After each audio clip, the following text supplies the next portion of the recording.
Hi guys, welcome to my channel. ఇవాళ రోజు date వచ్చేసి ఏప్రిల్ 4th. సో ఈరోజు చాలా పెద్ద ఫాల్ జరిగింది. రీజన్ వచ్చేసి మన ట్రంప్ కొత్త టారిఫ్స్ లా చేశాడు. సో దాని మూలంగా చైనాకి చాలా పెద్ద ఎఫెక్ట్ జరిగింది. దాని మూలంగా మెటల్ సెక్టర్ బాగుపడింది. అదే కాకుండా ఫార్మా సెక్టర్ పడింది, ఐటీ సెక్టర్ పడింది, ఆటో సెక్టర్ పడింది. 4 సెక్టర్స్ మూలంగా ఇంత పెద్ద హ్యూజ్ ఫాల్ అనేది వచ్చింది. అందుకని నేను చాలా మటుకు పొజిషన్స్ క్యారీ ఫార్వర్డ్ చేయడం అవాయిడ్ చేస్తాను. ఎందుకంటే ఇలాంటి పెద్ద ఫాల్ని ఒకవేళ పొజిషన్ క్యారీ ఫార్వర్డ్ చేస్తే మనం అవాయిడ్ చేయడం చాలా కష్టం.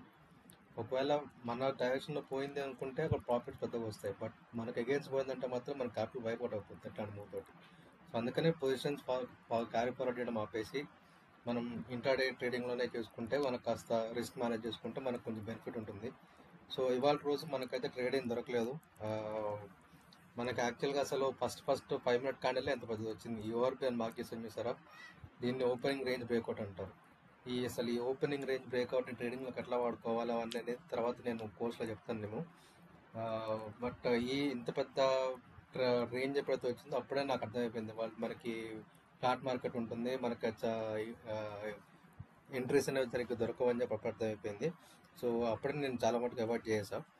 అయితే నేను ఫస్ట్ వీడియోలో పెట్టినప్పుడు నేను చెప్పా 7 out of 10 trend breakout trading అనేది వర్కౌట్ కాదు, మనకు ఆపోజిట్ జరుగుతుంది. రీటైలర్ చాలా మటుకు అక్కడ ఇరుక్కుపోతారని చెప్పి 7 out of 10 ఫెయిల్ అవుతుందని చెప్పి నేను చెప్పాను ఫస్ట్ వీడియోలోనే. దానికి ప్రాపర్ ఎగ్జాంపుల్ ఇది. ఈ ఫస్ట్ 5 మినిట్ రేంజ్ బ్రేక్అవుట్ అవ్వగానే ఇక్కడ ఎవరైతే లాంగ్ పొజిషన్స్లోకి వెళ్ళారో వాళ్ళందరూ ట్రాప్ అయిపోయారు. ఇక్కడ యూజువల్లీ అసలు ఈ ఓఆర్పి అంటే ఏంటి, దీన్ని ఎలా వాడుకోవాలనేది జస్ట్ ఒక బేసిక్గా నేను చెప్తాను. ఈ 5 మినిట్ క్యాండిల్ దాటిన తర్వాత లాంగ్ పొజిషన్స్కి ప్లాన్ చేస్తాం. 5 మినిట్స్ క్యాండిల్ కిందకి వచ్చినప్పుడు షార్ట్ పొజిషన్స్కి ప్లాన్ చేస్తాం మనము. ఎప్పుడైతే మార్కెట్ పైకి వెళ్తుందో అప్పుడు సెల్లర్స్ అనే వాళ్ళు డ్రాప్ అవుతారు కాబట్టి మార్కెట్ పైకి వెళ్తూ ఉంటుంది. బికాజ్ ఆల్రెడీ సిస్టమ్ ఉన్న సెల్లర్స్ ఉన్నారు కొంతమంది ఉంటారు. అలాంటి సేమ్ టైం ఎవరైతే బయ్యర్స్ డ్రాప్ అవుతారో వాళ్ళు బలవంతంగా సెల్లర్స్ అవుతారు ఇక్కడ ఈ పాయింట్లో. సో అందుకని ఈ 5 మినిట్ ట్రేడింగ్ అనేది చాలా ఇంపార్టెంట్ లెవెల్ మనకి. ఇక్కడ మనకు అసలు ఫస్ట్ ఆఫ్ ఆల్ ఇక్కడ నేను ఎందుకు ఎంట్రీ తీసుకోలేదు అనుకోండి, నాకు ఇక్కడ లెవెల్ దొరకలేదు. నేను ఎప్పుడు కూడా లెవెల్స్ మార్క్ చేసుకుంటా కదా, ఆ లెవెల్ అనేది నాకు ఇక్కడ దొరకలేదు కాబట్టి ఇక్కడ నేను అవాయిడ్ చేశాను నేను. సో ఒకవేళ నేను ఎంటర్ అయ్యి ఉంటే కనుక నాకు వాళ్ళ షాప్లో సెట్ అయిపోయేది. డెఫినెట్లీ ఇది రీటైలర్స్కి ట్రాప్ చేయడానికి చేసిన మూవ్ ఇది. సో అది కాకుండా నాకైతే అసలు వాళ్ళు ఎక్కడ మూవ్మెంట్ అనేది అక్కడ దొరకలేదు. బట్ ఇది తీసేద్దాం ప్రస్తుతానికి, ఇది ఇంపార్టెంట్ కాదు. బట్ ప్రస్తుతానికి అయితే ఇంకా మనం ఏం చేయగలుగుతాం, ఏం చేయలేము. రేపటి కోసం ఆలోచించుకోవాలి. రేపటి కోసం అయితే ఈ 2 లెవెల్స్ అనేవి చాలా ఇంపార్టెంట్ లెవెల్స్ మనకి.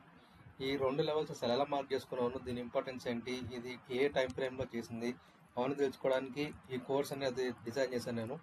బేసిక్స్ నుంచి ఇన్స్టిట్యూషనల్ ట్రేడింగ్ వరకు మొత్తం డిఫైన్ చేస్తాం. అందులో బేసిక్స్లో ఇవన్నీ కవర్ చేస్తాం, ఇన్స్టిట్యూషనల్ ట్రేడింగ్లో ఇవన్నీ కవర్ చేస్తాం. బేసిక్స్ వచ్చి మీకు ఓన్లీ ట్రేడింగే కాకుండా risk management, trade management, position management which is very important, అవి కూడా కవర్ అవుతాయి ఇందులో. ఇన్స్టిట్యూషన్ ట్రేడింగ్లో ఓన్లీ మీకు ఎంట్రీస్, ఎగ్జిట్స్, వాటి కాన్సెప్ట్స్ అంటే ఒకటి మాత్రం ఎక్స్ప్లెయిన్ చేస్తాం. బేసిక్స్ వచ్చి 10,000 రూపీస్, ఇన్స్టిట్యూషన్ ట్రేడింగ్ వచ్చి 5,000 రూపీస్. మీ స్క్రీన్ మీద కనిపిస్తున్న నెంబర్కి వాట్సాప్లో ఒకసారి మాకు టచ్ అవుతే మేము మీకు పర్సనల్లీ మీకు 1 మెసేజ్ అనేది పెడతాను నేను. సో ప్రస్తుతానికి అయితే ఇంకేం చేయలేము ఇప్పుడు. రేపటి సంగతి రేపు చూసుకోవాలి. రేపు మళ్ళీ కలుద్దాం. అంతవరకు గుడ్ నైట్.